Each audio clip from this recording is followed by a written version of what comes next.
တိုင်းတွေလိုပဲလွင်တော့မလို့ဘယ်စီဘယ်ဝဲမသေးကြတော့ဘူးပေါ့ကိုတယောက်ထဲ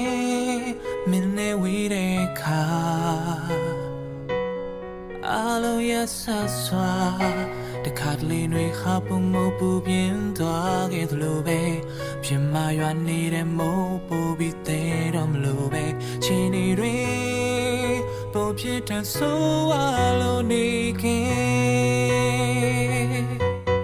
Yesterday နဲ့လာချိန်တွေရဲ့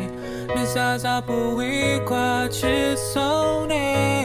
နှလုံးသားမှာလောင်ကျွမ်းခဲ့နူးညံ့စွာခံစားရင်ချေခွဲ